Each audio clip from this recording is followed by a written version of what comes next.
Sous la forme de fontaines de lave spectaculaires ou d'explosions meurtrières, elles peuvent engloutir des villes entières sous des nuages brûlants de cendres et de gaz, ou transformer des fleuves paisibles en torrents de boue et de débris.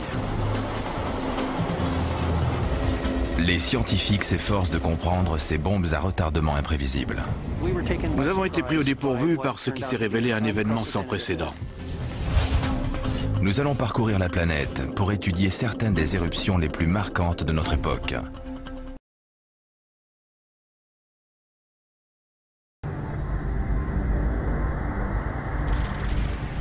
Pour la plupart des gens, Hawaï est synonyme de paradis tropical. Mais sous les plages magnifiques et les forêts luxuriantes, bouillonne un chaudron brûlant et déchaîné. L'archipel est l'une des plus impressionnantes créations volcaniques de la planète. En effet, toutes les îles hawaïennes sont des volcans.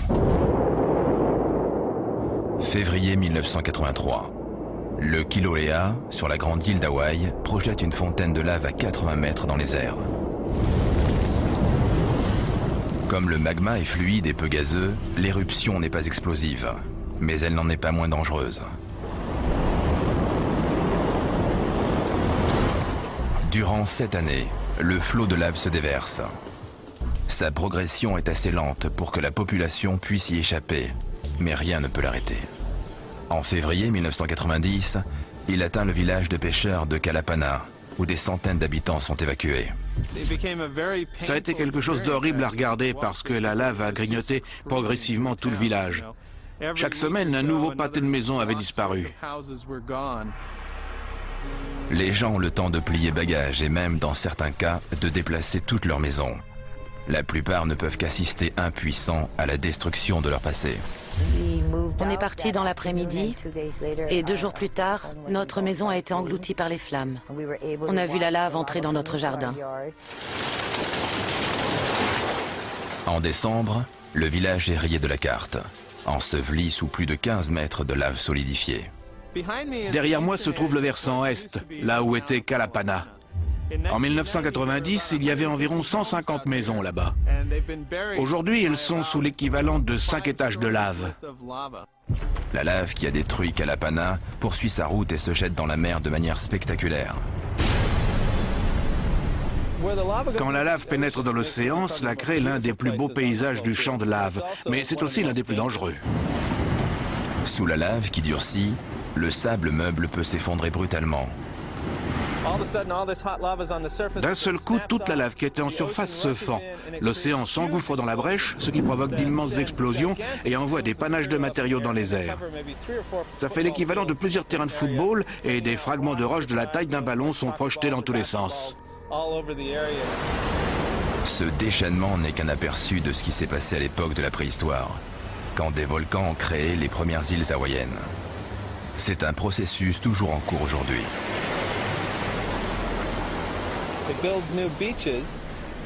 Cela forme de nouvelles plages sur lesquelles la lave continue à avancer et ainsi de suite. Au final, on a une nouvelle parcelle de terre qu'on appelle un delta de lave. Depuis 1983, le Kilauea a délogé près de 200 familles et ses dégâts se chiffrent à plusieurs millions d'euros. Parallèlement, il a ajouté plus de 200 hectares à la superficie totale de l'île, poursuivant un processus entamé il y a 70 millions d'années, sans qui l'archipel d'Hawaï n'existerait pas. C'est l'exemple parfait de la puissance à la fois créatrice et destructrice d'un volcan. Le lent écoulement du magma est une menace permanente, mais qui se traduit rarement par des explosions violentes. Pour notre prochain cas d'étude, du magma plus épais, prisonnier d'une poudrière géologique, déclenchera une éruption volcanique explosive. L'un de ces monstres a dévasté la moitié d'un pays et tué 19 personnes.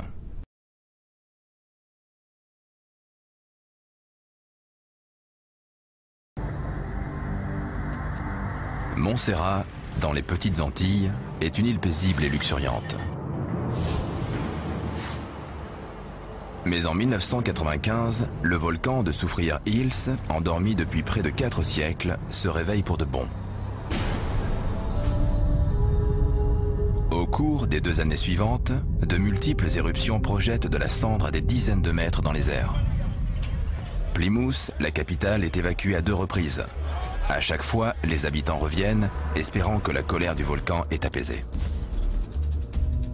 Mais le 25 juin 1997, tous leurs espoirs sont balayés.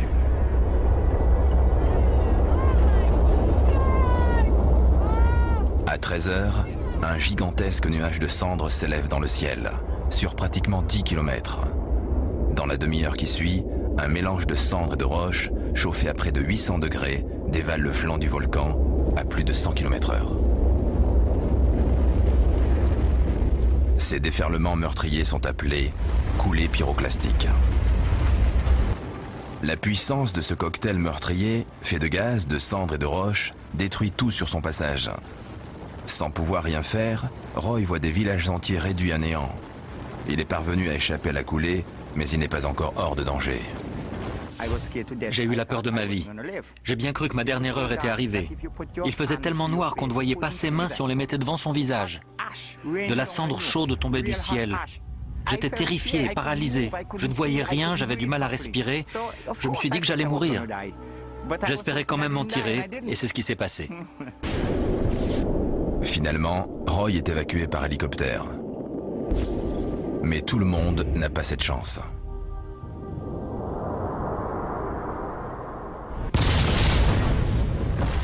Mais le volcan n'a pas dit son dernier mot. Au cours des 4 mois qui suivent, les éruptions et les coulées pyroclastiques continuent.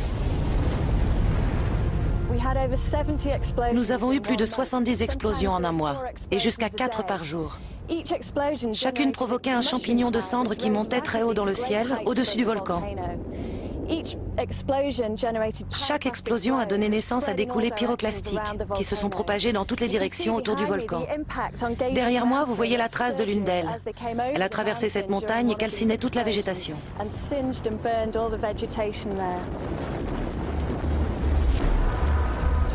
L'impact des coulées pyroclastiques sur les ressources naturelles de l'île est immense. Le bilan humain, quant à lui, est de 19 morts. Chaque année, entre 1200 et 2000 mm de précipitations tombent sur Montserrat. Ces fortes pluies s'écoulent dans les tranchées créées par les coulées pyroclastiques, générant d'immenses glissements de terrain appelés lahars. La plupart de ces débris ont été déposés par des lahars, qui ont emporté les restes des coulées pyroclastiques vers l'aval, enterrant peu à peu Plymouth sous la boue et les rochers. Les lahars ont tellement recouvert la capitale qu'elle a été définitivement abandonnée. C'était la dernière salve du volcan dans une guerre brutale et inégale. Le volcan de Soufrière Hills a détruit plus d'1 millier de maisons, laissé plus de la moitié de l'île inhabitable et détruit la capitale du pays. Il reste aujourd'hui environ 4500 habitants sur l'île, contre 12 000 avant l'éruption.